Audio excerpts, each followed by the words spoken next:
everyone, I'm Zenith Warrior Princess, and welcome to the Completionist Guide, where I walk you through the most efficient way to fully complete a video game. Whether this is your first game or you're a completionist already, I hope this completion guide will make your experience just a little bit easier. Today I'm going to walk you through InFamous 1, a superhero open-world sandbox game that serves as a great introduction into the completionist lifestyle. While not the hardest game out there, InFamous 1 contains a decent challenge and can help prepare you for the completionist journey ahead. With that being said, let's dive into InFamous 1 for the PlayStation 3.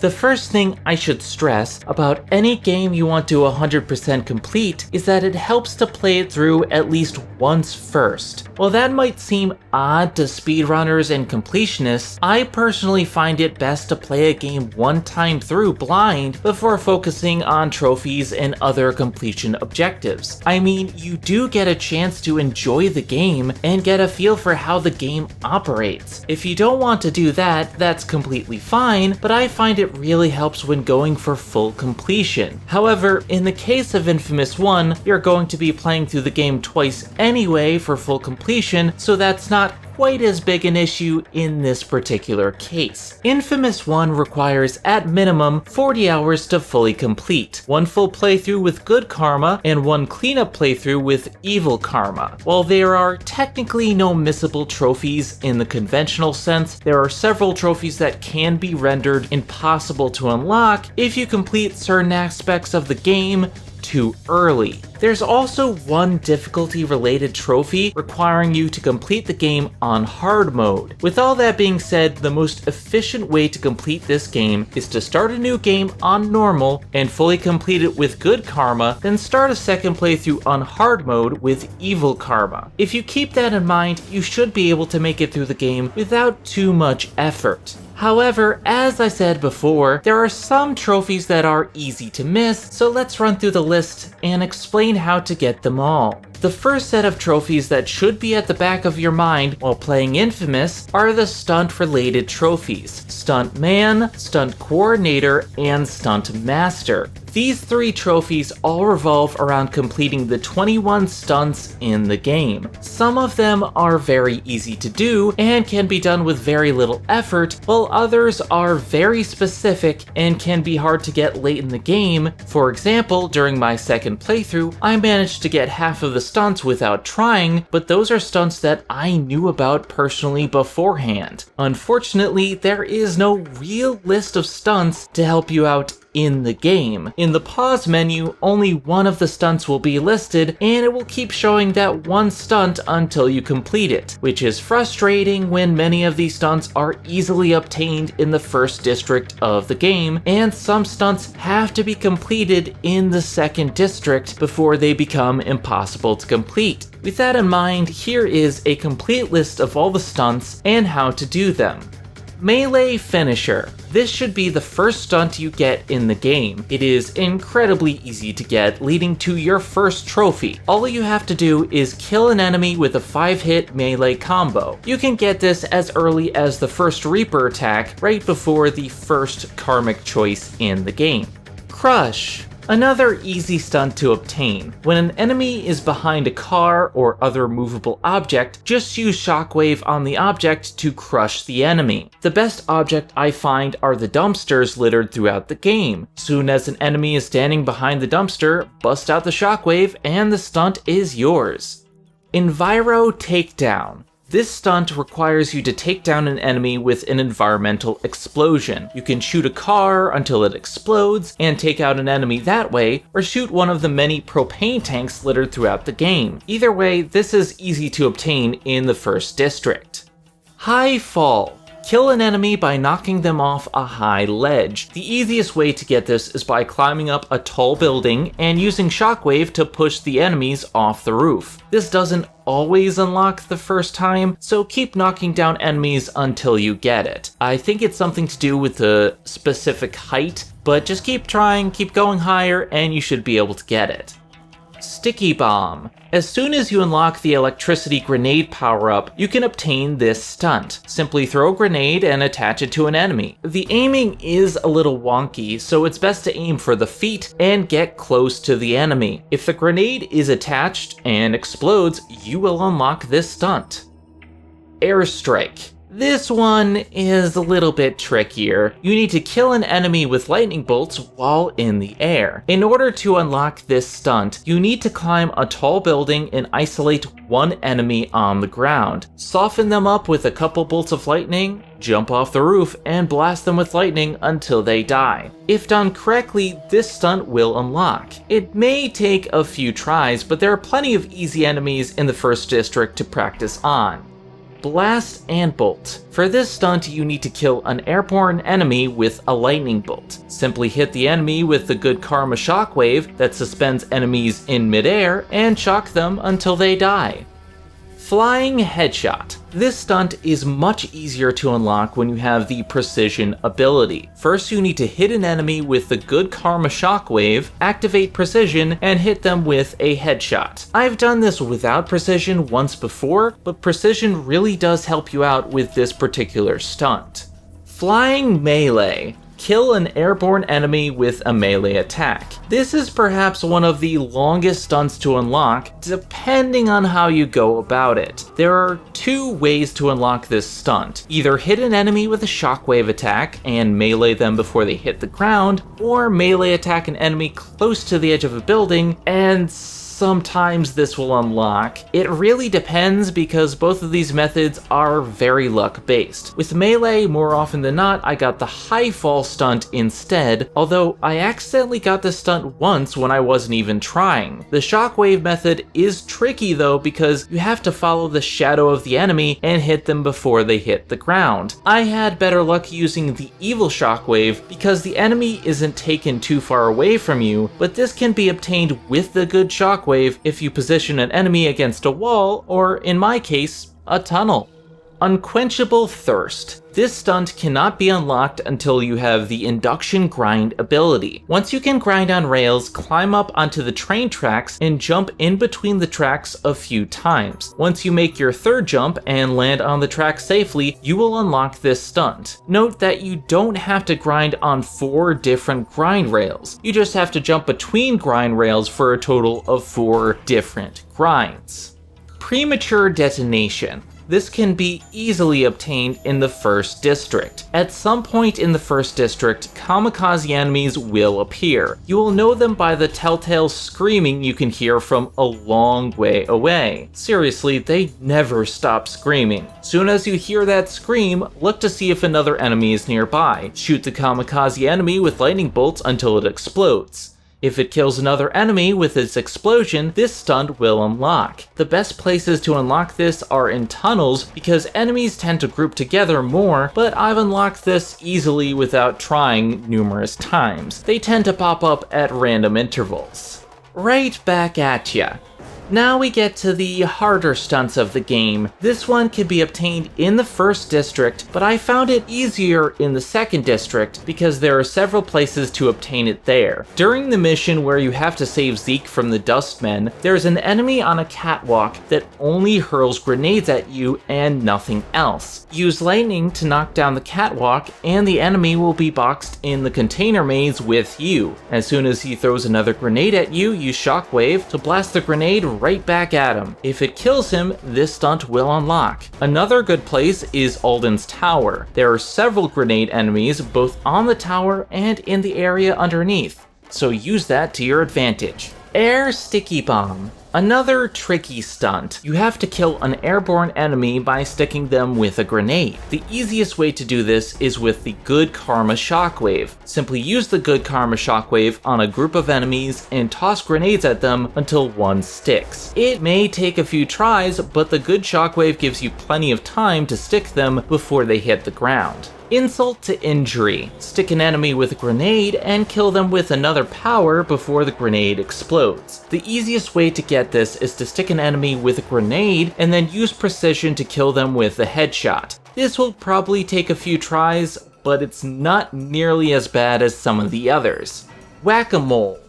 For this stunt, you have to kill a conduit with a thunder drop. This may seem tricky, but it is easily obtainable in the first district with the Reaper conduits. Reaper conduits are the enemies who are robed in white and use ground shockwaves to attack you. As soon as you see one, climb on top of a nearby truck, container, or roof, jump, and hold square to hit them with a thunder drop. If the first thunder drop doesn't kill them, climb up again and use a second thunder drop to take them out. I suggest using the Reaper conduits because they go down the fastest out of any conduit and aren't that much of a threat.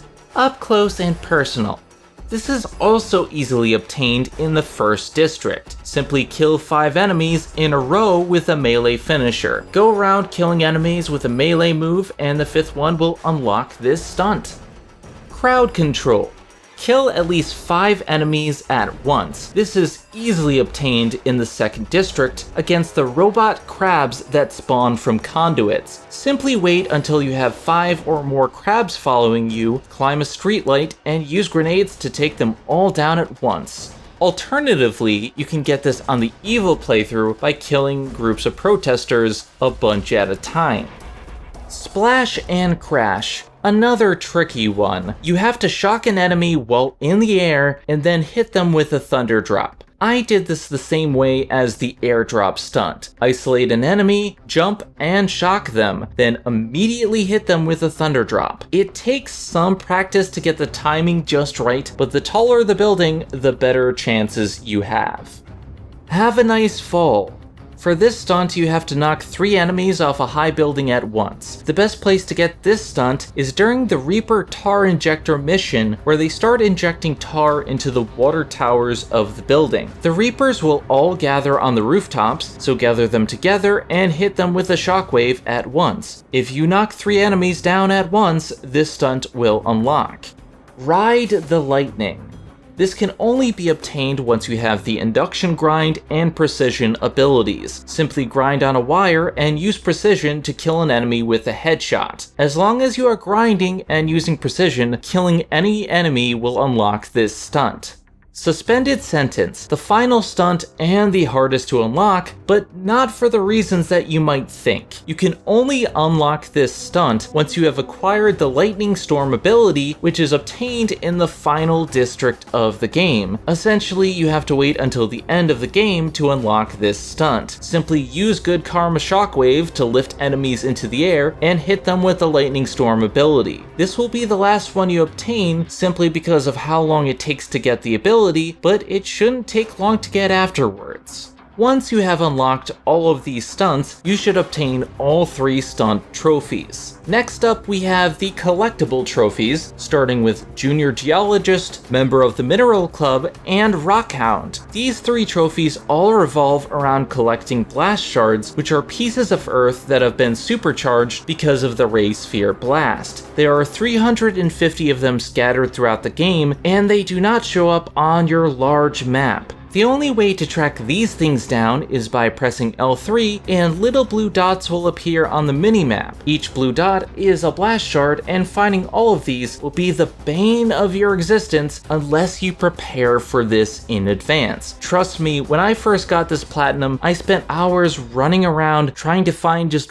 one blast shard only to have it be in the first district, and I was extremely frustrated. However, there are some very easy tricks to help mitigate this frustration somewhat. The first trick that I used when I completed this game for a second time was to focus on one district at a time. Each district has a fixed amount of blast shards, and once you obtain them all, you can move on to the next district. In order to check your progress on any of the collectibles, save your game and then pull up the save data again. It will show you how many blast shards you have obtained thus far. There are 147 blast shards in the Neon District, and while that may seem like a lot, the terrain isn't too bad, so you should be able to find most of them if you run alongside the outside of the map and then break it down by each individual cluster of buildings. The only thing to note about the Neon District shards is that the first one is automatically obtained during the mission where you traverse on the underside of the bridge, and the final shard can only be acquired with the static thruster power. As soon as you have 146 shards, proceed to the next area defeat the boss, and enter the Warren District. Proceed through the story until you have static thrusters and lower the drawbridge back to the Neon District. From there, head to the top right of the Neon and you'll see a broken boardwalk with a lone shard at the end of it. This shard requires static thrusters to obtain. This was the last shard I needed for my first playthrough, and it will drive you nuts unless you get it out of the way because it is out of the minimap range.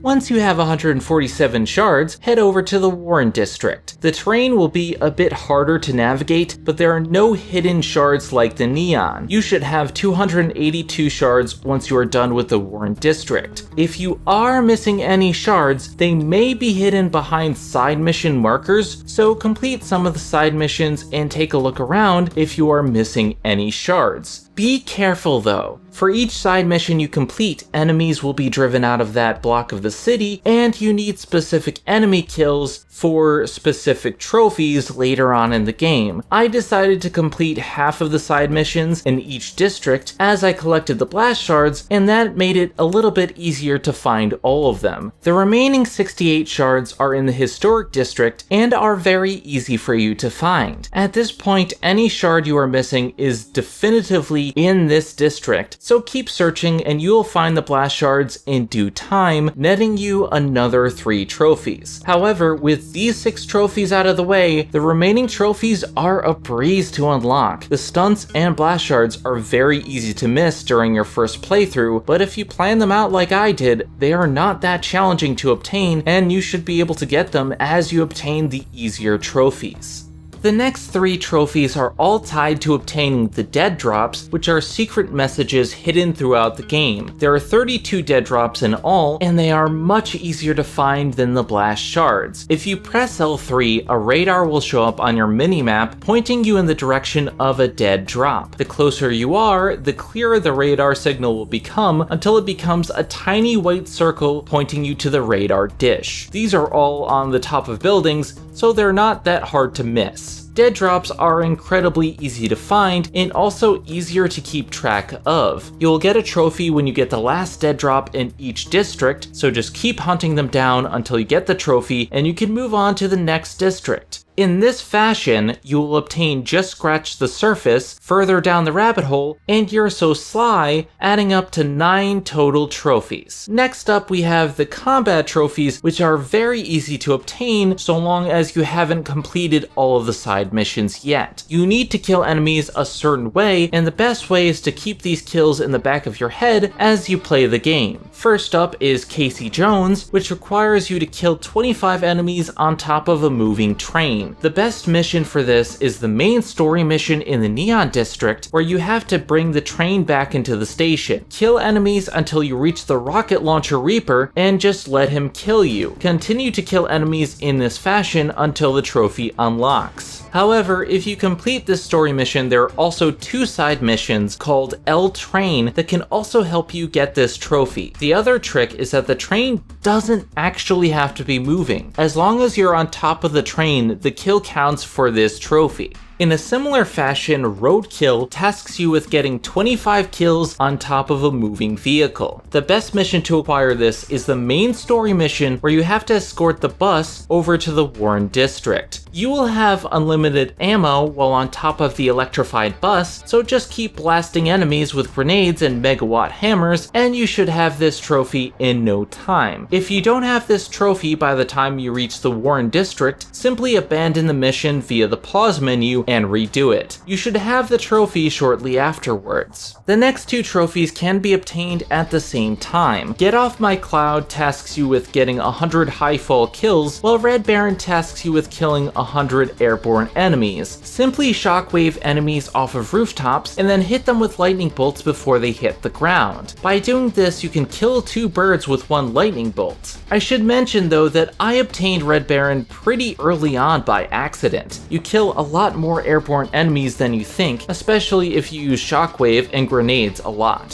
Fish in a Barrel isn't too hard to obtain, but it does require some farming. For this trophy, you have to kill 50 enemies while they're in water. The best place to acquire this is the sewers, which are full of enemies hiding in the nasty-ass sewer water. That's just gross. There should be enough enemies in the sewers to obtain it without farming, but if you want to get this trophy out of the way quick, shockwave a bunch of enemies into the water, kill them, then jump into the water yourself to return to the last checkpoint. This will respawn the enemies so you can do it all over again. The last of the combat trophies is "Oh, you've done this before," which requires you to get 50 sticky bomb kills. This can be done anywhere, so just focus on sticking enemies with grenades and eventually this will pop. The next batch of trophies are all travel related. First up is Frequent Flyer, which tasks you with traveling 5 kilometers using the static thruster ability. 5 kilometers is not a lot, so as long as you keep using the thrusters to travel, it should pop eventually. If not, climb one of the taller buildings in the area and glide down to the ground using the thrusters. After a few times, the trophy will pop. Then we have Electric Hobo, where you have to ride on top of a moving train for 2 kilometers. I got this shortly after the main story train mission because the distance from the train mission counts. Just ride on top of the train for a short distance and you will obtain this trophy. Finally, we have Hotfoot, where you have to travel 25 kilometers while riding the rails. The trophy takes forever to get, even if you grind on the train tracks for a while. Your best bet is to travel to the Warren District and ride around the train tracks for a few laps. After several laps around the track, you should obtain this trophy. Also, try to do this before you activate the train, because the trains can hit you and cause the game to glitch sometimes.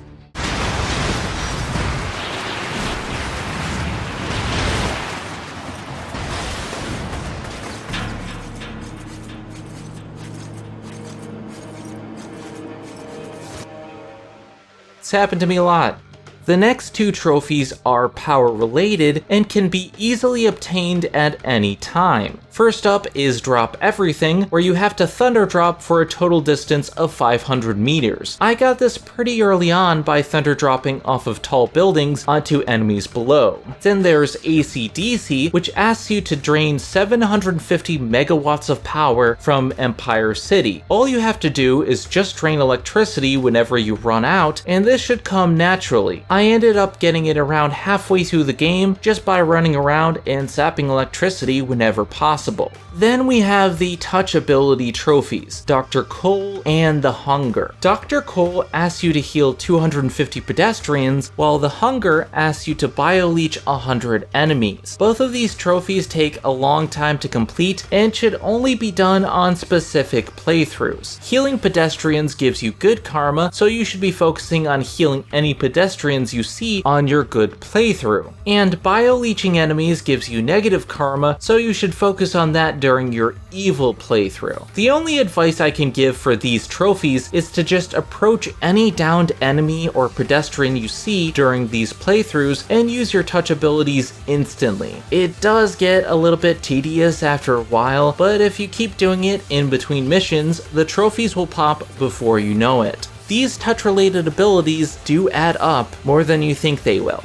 The next 3 trophies are for game completion and should be saved for when you have completed all the enemy kill trophies. Community Organizer, Civic Leader, and Urban Designer all task you to take over every area in a specific district. You do this by completing side missions, which are scattered all over the district. There are a couple things to note here though. There are 5 good side missions and 5 evil side missions in each district. If you're doing your good karma playthrough, complete only the good side missions, because once you complete one of these missions, it will lock you out of the opposite karma mission for the rest of the game. You need all 15 good missions and all 15 bad missions on separate playthroughs for trophies later on, so just stick to the karmic route you're on and don't mix and match. Another thing to note is that some side missions don't appear until you finish a satellite uplink mission, and others don't appear until you have killed a random enemy. If you find that you have completed 97% of the side missions in the neon, for example, and you can't find the next marker, go to the red area and kill enemies until the mission spawns. If not, jump into the water to reset the enemy spawns, and try it again. The final thing to note is that the historic district cannot fully be taken over until you defeat the final boss of the game. There is a large swath of territory where the ray sphere exploded that gets taken over once you defeat the final boss. So if you can't find any side missions in that area, defeat the final boss, and then look to see if there are any territories left to take over. The next few trophies are all related to power upgrades and karma. First, you have Goody Two Shoes for reaching full positive karma, and Truly Infamous for reaching full negative karma. Gaining full karma is pretty easy. You get a ton for the karmic choices you make in the game and side missions, but you also get a bunch for killing enemies or civilians depending on the path you're on. This will come by the end of each playthrough, provided you stick to one karmic path. Then there's Evil to the Core for purchasing all negative power upgrades, and True Hero for purchasing all positive power upgrades. You purchase these with experience from defeating enemies or completing side missions. I had plenty of experience to purchase all karmic upgrades by the end of the game on each playthrough, so just upgrade what you want and it will come in time. Lastly, you have True Potential for purchasing every upgrade for a single power. The melee upgrades are the easiest to obtain this with, so go out and kill a bunch of enemies and put your points into melee and this will soon pop. Next up, we have the boss-related trophies. You get Clean Up Your Act for defeating Sasha, and Taking Out the Trash for defeating Alden. These are unmissable, as you will have to defeat them to finish the game. Finally, we have the easiest trophies in the game, the Karmic Choice Trophies. You get these trophies for making good or evil choices as you play through the story. The first set are Good Eats and Evil Eats. Good Eats requires you let the NPCs take the food drop in the beginning of the game, while Evil Eats asks you to shock a few pedestrians and claim the food for yourself. The remaining karmic trophies are all pretty similar. Good Riot requires you to take out the bridge guards yourself, while Evil Riot asks you to fry the guards from inside the crowd. Good Train and Evil Train are a little bit different in that they just require you to complete the main story train mission with either positive or negative karma. Good Exposure asks you to choose the posters of you as a hero, while Evil Exposure asks you to choose the poster where you look pretty damn evil. Good Intentions requires you to save the doctors instead of Trish near the end of the game, while Evil Intentions requires you to try to save only Trish. Good Sphere asks you to destroy the Ray Sphere near the end of the game, while Evil Sphere has you activate the sphere and gain more powers. You get Good Finish for beating the game with good karma, Bad Finish for completing the game with negative karma, Hard Finish for completing the game on hard, and finally the infamous 1 Platinum Trophy for obtaining all the other trophies in the game. As for hard mode, I didn't really find it all that challenging personally. There are plenty of checkpoints and I managed to power through without fully upgrading the neutral powers on my evil playthrough. However, if you are struggling, complete all the side missions first and farm experience from enemies so you can level up, reduce damage, melee damage, and some of the other useful neutral abilities. When you lose electricity at certain points in the game, stick to the high ground and evade enemies as best you can. When you have to make a run for the substations, use the train tracks to shield you from most of the enemies and quickly jump into the mission marker. Spam Lightning Storm whenever you get that power because it is broken as hell. Stick to the evil route on hard mode because the abilities are much better and beneficial to hard mode. However, the easiest bit I found was the last few missions of the game because you have unlimited electricity and can either lightning storm or megawatt hammer enemies to dust. The final boss is a challenge on hard, but there are 2 checkpoints. One when he reaches 2/3 health, and one where he only has 1/3 health remaining. The final boss may seem tough at first, but pay attention to his patterns. He tends to do a cycle of 2 specific attacks, and then goes to another 2 types of attacks. If he starts shooting the large white beams, dodge them 3 times and he will give you an opening to drain electricity for health. If you have full health, Zenith throw grenades after each dodge, and that will get his health down really fast. With patience and a bit of luck, hard mode should go down quickly, and you will have your platinum trophy and your 100% completion. Thank you so much for watching, everybody. I hope this completion guide makes your game experience just a little bit easier.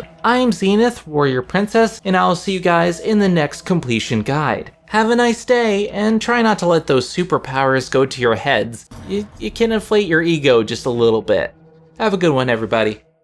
Hey, this is Megami33. Thank you for watching Zenith Will Review. Don't forget to like, comment, and subscribe for more awesome videos. If you like what you see, check out the Patreon page at patreon.com/ZenithWillReview.